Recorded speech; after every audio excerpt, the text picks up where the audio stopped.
चिंतन मंथन। तो क्या हुआ?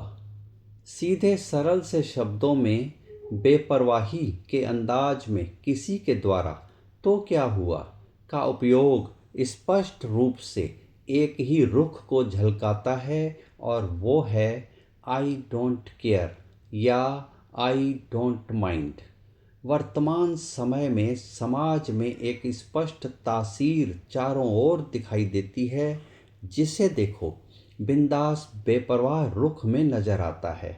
बेपरवाही के अंदाज ने सबको अपनी चपेट में ले रखा है। एक जमाना था जब एक इंसान को दूसरे इंसान की परवाह होती थी, एक लिहाज अपना काम करता था, आंखों में शर्मो हया का पानी हुआ करता था, किसी के प्रति व्यवहार में मर्यादा होती थी, किसी के प्रति सम्मान का भाव शख्सियत की पहचान हुआ करता था। लोग क्या कहेंगे की परवाह हमारे हर क्रियाकलाप को उचित अनुचित के तराजू में तौल कर पेश करने के प्रति सचेत थी। ये परवाह ही तो हमें एक अच्छे इंसान के सांचे में ढालती थी। समाज की परवाह ही तो हमें एक आदर्श और श्रेष्ठ संस्कारी स्वरूप में हमारी शख्सियत को आकार देती थी। आज जमाना करवट ले चुका है। नए आधुनिक युग की बेपरवाही और लापरवाही का ये आलम है कि चारों ओर बरस रही धर्म आध्यात्म सत्संग की बारिश की बूंदों का बिल्कुल भी प्रभाव नजर नहीं आता। इसके विपरीत पश्चिम के प्रभाव में भारतीय सभ्यता और संस्कृति की मर्यादा की लकीरों के उस पार ऐसे दौर में हम घुटन भरी सांस लेने पर मजबूर हैं, जहां किसी को किसी की परवाह ही नहीं है।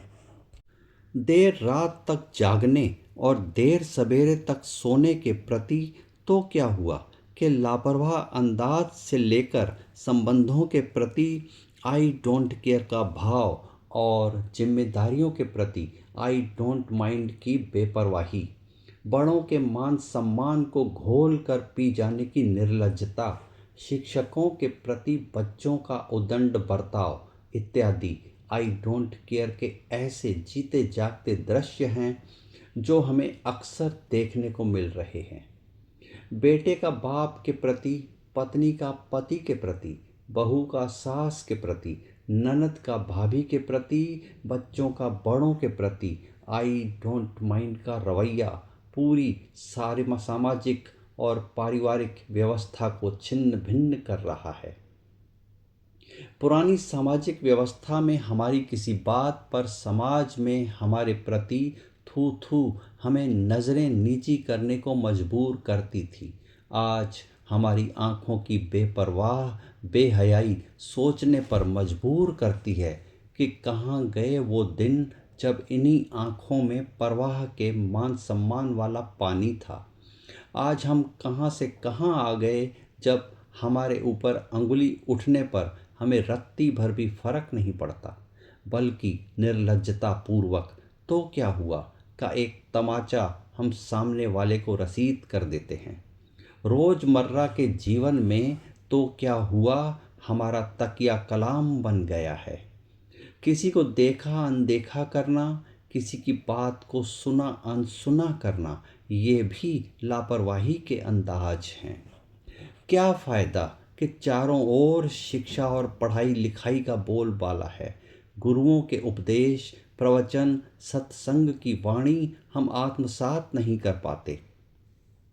क्यों ऐसा है कि मोटिवेशनल स्पीच के शब्द हमारे एक कान से घुस के दूसरे कान से बाहर निकल जाते हैं, बीच में माइंड में सेव नहीं हो पाते और हमारे स्वभाव और व्यवहार में ढल नहीं पाते। तो क्या हुआ कि आड़ में हम हमारी मनमानी के द्वारा जवाबदारियों से मुंह नहीं मोड़ सकते, रिश्ते निभाने के धर्म से हम आंखें बंद नहीं कर सकते। चिंतन मंथन के लिए आंखें बंद करके आत्मनिरीक्षण करना जरूरी है।